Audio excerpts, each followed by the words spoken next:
ಇನ್ನು ಭಾರತದಲ್ಲಿ ಸಿಲಿಂಡರ್ ಇಲ್ಲದೆ ಹಲವು ಸಂಕಷ್ಟಗಳು ಎದುರಾಗಿದೆ. ಸಿಲಿಂಡರ್ ಇಲ್ಲದೆ ಈಗ ಕೋಚಿಂಗ್ ಸೆಂಟರ್ಗಳಿಗೆ ಸಂಕಷ್ಟ ಕಾಡ್ತಾ ಇರೋದು. ಧಾರವಾಡದಲ್ಲಿ 500ಕ್ಕೂ ಹೆಚ್ಚು ಕೋಚಿಂಗ್ ಸೆಂಟರ್ಗಳಿವೆ.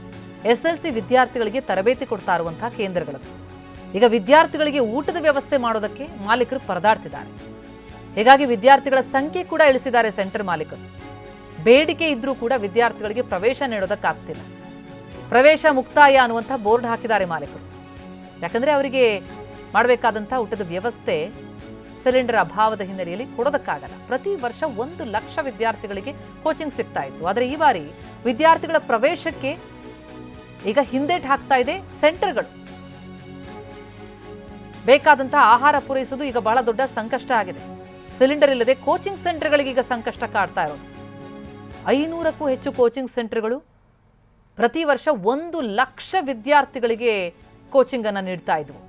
ಆದರೆ ಈಗ ವಿದ್ಯಾರ್ಥಿಗಳನ್ನ ಕಡಿಮೆ ಸಂಖ್ಯೆಯಲ್ಲಿ ಸೇರಿಸ್ಕೊಳ್ತಾ ಇದ್ದಾರೆ. ವಿದ್ಯಾರ್ಥಿಗಳ ಸಂಖ್ಯೆಯನ್ನು ಇಳಿಸಿದ್ದಾರೆ ಸೆಂಟರ್ ಮಾಲೀಕರು.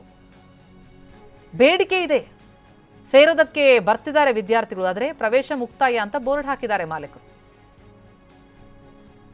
ಅವರಿಗೆ ಬೇಕಾದಂತಹ ಆಹಾರ ಪೂರೈಸೋದು ಬಹಳ ದೊಡ್ಡ ಸವಾಲಾಗಿದೆ.